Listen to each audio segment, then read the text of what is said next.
nScreen Media, and I'm at TV Connect 2017, and I'm speaking with Bjarne Mikelburst, who is Head of Distribution for NRK. Bjarne, we just did a very interesting session on one-to-one session management, but you talked about a couple of really interesting things that you've been doing. Why don't we start with the 14-year-olds? You have found a way to reach 14-year-olds which are escaping TV really, really fast. So tell us about that. Not me personally, but a great team at NRK have been working on a concept for a younger generation, not just 14, but 15, 16, and that generation. They are very difficult for everyone, I think, to reach on television and in every media aspect.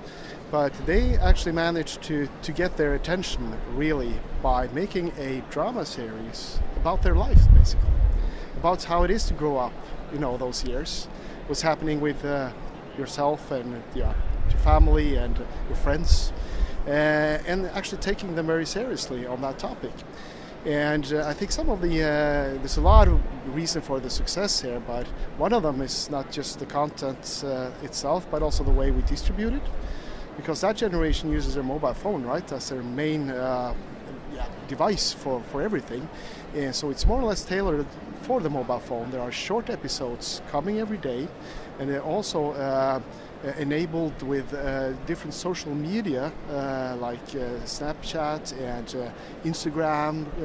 So every character has their own social media accounts that people can follow, and that's part of the story. That kind of builds the story.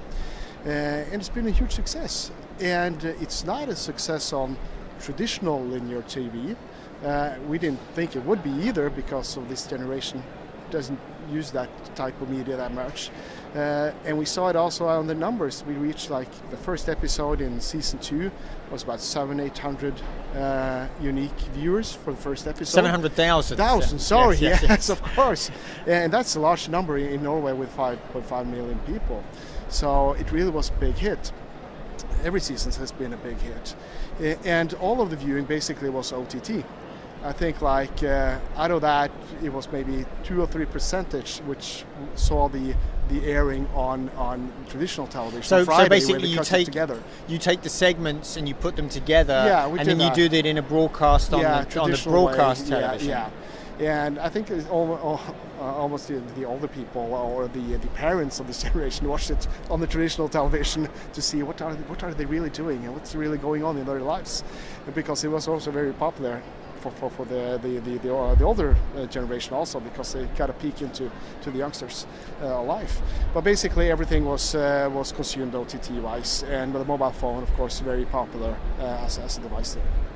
Now, there's a lot of people watching online now, and I think in Norway particularly, because you have such deep penetration of fast broadband. A great example of that is sports. NRK carries a lot of sports, but they carry a lot of Nordic sports, and they're particularly successful online. Tell us about that. From Skam, which was the name of the series for the 16 years old, to the sports, which is very popular, of course, also in Norway, and it's Nordic Ski winter sports that is very popular, and also we also have the rights for that kind of sports. And we did break through a new record this winter, where we actually had near 300,000 simultaneously viewers live on our OTT platform, generating almost 700 gigabits per second at peak. A lot of data flowing through the networks. That's a lot at the same of data, time. Yeah. And that's also, some of the things that are difficult with live events is, people are watching at the same time, so you get these peaks that can be very difficult to say where actually it will end. Not knowing how popular is this event going to be, and how does the network actually, is it capable to carry all this traffic this year? So it's very difficult to say, and it's all a little bit nervous when we come to these peak events, as we call them, in the winter time. So we have to do some adjustments every time, but we set some new records almost every winter. So that's a pretty interesting usage case. And one of the things that you did to cope with the variability of the web was you set the bit rate that you delivered the core at a little bit below where you thought maybe you could go, but you also were able to drop if you needed needed to drop the quality? It's an easy way of kind of trying to regulate it a little bit. You actually manipulate the manifest to the players and say that you just take out the highest quality in that stack, basically. We run live at 3.5 megabits per second, which gives a pretty good picture. The next is about 2.8. So we took out the 3.5 to have some more headroom in the networks to be able to deliver some more.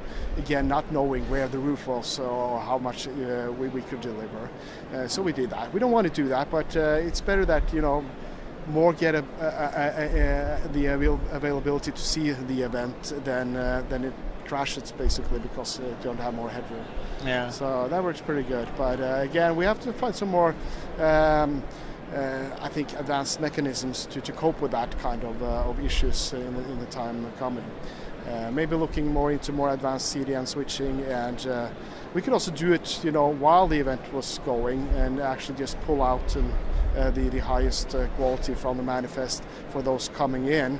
But again, this event is over within 10-15 minutes. They are, in the goal and done.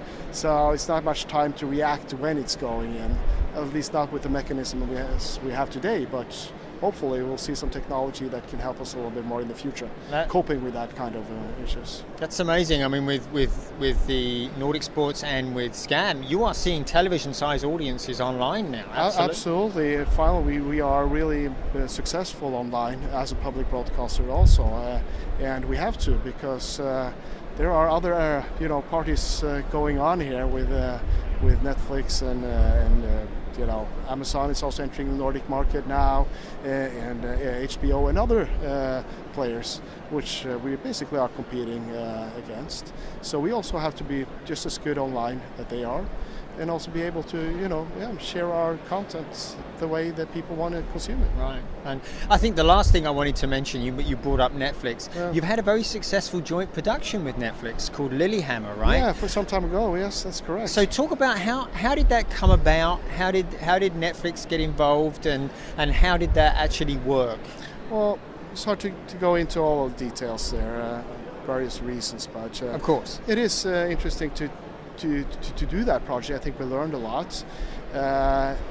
It's also a little bit, debating among ourselves, should we work together with Netflix, or are they a competitor, which they also are, and are there times that we should cooperate with a third party like that, or not? And we're kind of still, debating that.